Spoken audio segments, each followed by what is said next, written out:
கிருஷ்ணகிரி மாவட்ட ஆட்சித்தலைவர் அலுவலகத்திலேருந்து ஒரு பத்திரிகை செய்தி வெளியிட்டிருக்காங்க. அதில் கிருஷ்ணகிரி மாவட்டத்தில் இருக்கக்கூடிய பள்ளிகளில் இருக்கக்கூடிய சத்துணவு மையங்களில் 146 சமையல் உதவியாளர் பணியிடங்கள் காலியாக இருக்குது. அதை நேரடி நியமனம் மூலம் நிரப்ப போகிறாங்க. அதுக்கான அறிவிப்பு தான் வெளியிட்டிருக்காங்க. இந்த பணிக்கு தகுதி விருப்பம் இருக்கவங்க கிருஷ்ணகிரி மாவட்ட ஆட்சியர் அலுவலகம் அல்லது அனைத்து வட்டாரங்கள் மற்றும் கிருஷ்ணகிரி நகராட்சி அலுவலகத்தில் தகவல் பலகையில் அறிவிப்பு வெளியிட்டிருக்காங்க. அதோட கிருஷ்ணகிரி மாவட்டத்தோட அதிகாரப்பூர்வ இணையதள பக்கத்தில் மாதிரி படிவம் இருக்குது. அந்த விண்ணப்ப படிவத்தை நீங்கள் பதிவிறக்கம் செஞ்சு உங்களுடைய சான்றிதழ் நகலை இணைத்து அனுப்ப சொல்லியிருக்காங்க. இதுக்கான மாத ஊதியம் பார்த்திங்கன்னா 3000 ரூபாய். ஒரு வருஷத்துக்கு அப்புறம் சிறப்பு காலமுறை ஊதியத்தில் 3000லேருந்து 9000 வரைக்கும் வழங்க சொல்லியிருக்காங்க. இப்பணிக்கு பெண்கள் மட்டுமே விண்ணப்பிக்க முடியும். பழங்குடியினர் 18 வயதுலேருந்து 40 வயது வரை வயது நிர்ணயம் பண்ணியிருக்காங்க.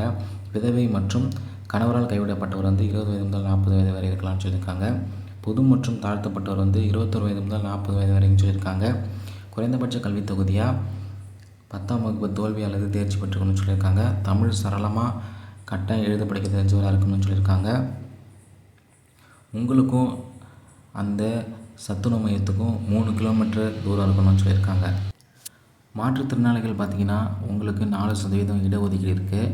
கீழ்கண்ட குறைபாடு இருக்கவங்களுக்கு அது பொருந்தும். அடுத்து விண்ணப்பிக்க வேண்டிய கடைசி நாள் பார்த்திங்கன்னா டிசம்பர் 17ஆம் தேதி மாலை 5:45 மணி வரைக்கும் கொடுத்துருக்காங்க.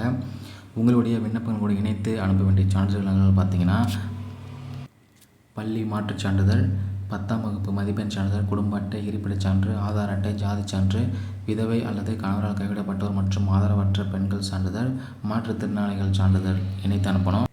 தகுதியான நபர்கள் தான் நேர்முகத் தேர்வுக்கு அழைக்கப்படுவாங்க. நேர்முகத் தேர்வு வரும்போது அவங்களுக்கு எந்தவித பயணப்படியும் வழங்கப்படாதுன்னு தெளிவாக சொல்லியிருக்காங்க. நேர்முகத் தேர்வுக்கு வரும்போது உங்களுடைய அசல் சான்றிதழ்களை கொண்டு வரணும்னு சொல்லியிருக்காங்க.